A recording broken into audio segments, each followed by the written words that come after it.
twongeye kubaha ikaze inshuti bakunzi ba Fab TV mudukurikira umunsi ku munsi. Uyu munsi rero twifuje kuba twakugezaho rino tangazo ry'ingirakamaro dukura muri kigo gishinzwe mu kigo cy'igihugu gishinzwe irangamuntu NIDA mu gihugu cy'u Rwanda. Tugiye kuba twari gusomera ariko tukwibutsa bikeya mu bigize tubikubwira mu ncamake. Tugiye kukubwira uburyo NIDA yemerera umuntu wese w'umunyarwanda guhinduza irangamuntu ye, ariko ikigambirijwe ni uguhindura ifoto ufite ku ndangamuntu yawe kugira ngo uba ufite ifoto itari nziza cyangwa se idahuye n'isura yawe ukurikije igihe wifotoreje irangamuntu yawe, babashe kuyiguhindurira bagushyirireho ifoto ihuye n'uko usa. Iyi ni Fab TV rero tubahaye ikaze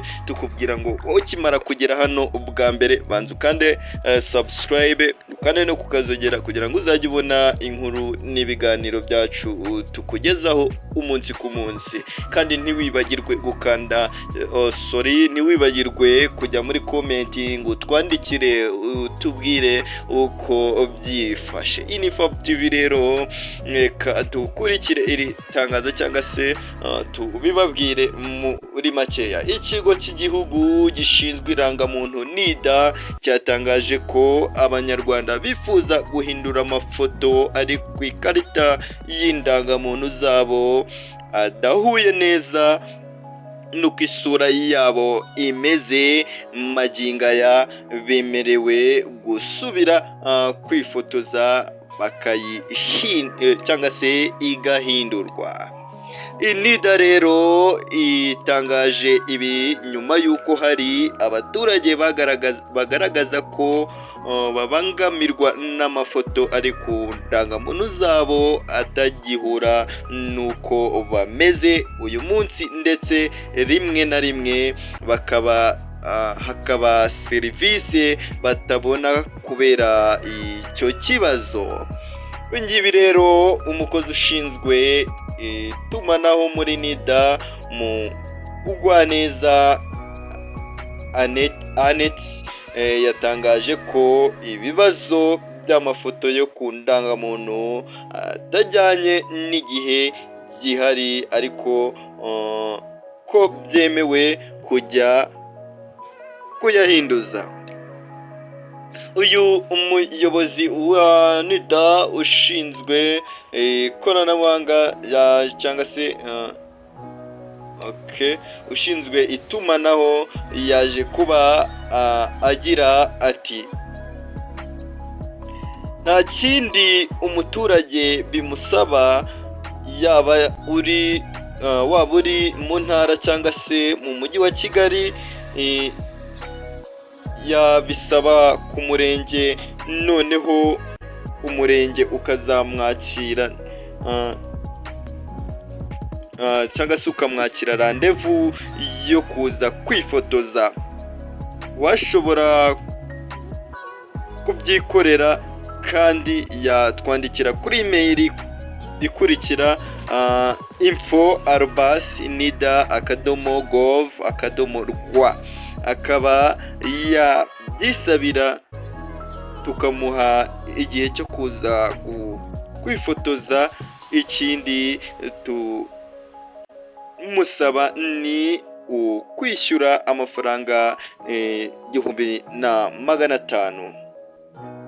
Uyu mugwaneza yongeye ko amafaranga yishyurwa binyuze ku rubuga rw'Irembo, kandi ko nyuma yo kwifotoza bundi bushya watse iyo serivisi ategereza iminsi 30 akabona irangamuntu iriho ifoto ye nshyashya.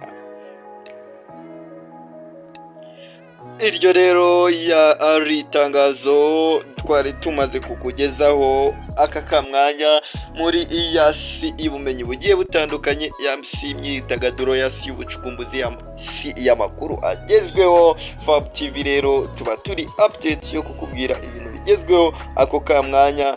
Tunakubwira ko tumaze iminsi tutabakorera iyi nkuru ku bijyanye no mu karere cyangwa se inkuru zo mu karere, ariko nyuma y'iyi nkuru tugiye kuba twaguha inkuru zigezweho zijyanye no bya M23 cyangwa se M23 hano mu gihugu cyangwa se mu gihugu cya Kongo.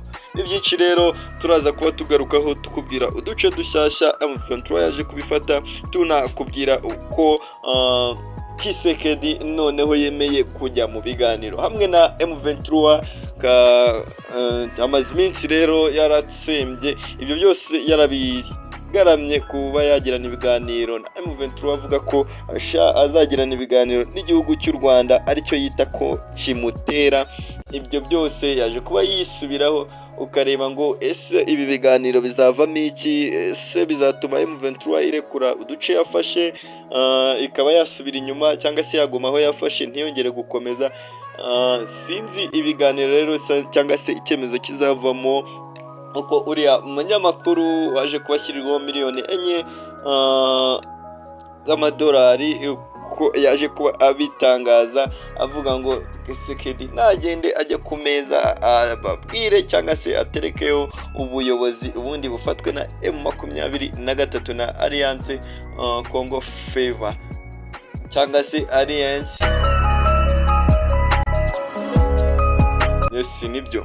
Okay, nkuko turaje rero tukugezeho iyo nkuru ku bijyanye n'uduce M23 yafashe, tukubwira iyo nkuru ibijyanye na Kisekedi. Iyi nkuru zose ziri muri turiya turere tugiye kuza tuzikunyuriremo muri makeya cyangwa se ku buryo burambuye, uze kuba wakunguka byinshi. Iyi ni Fab TV rero, turabakunda cyane, mukomeze kugubwa neza. Ciao ciao.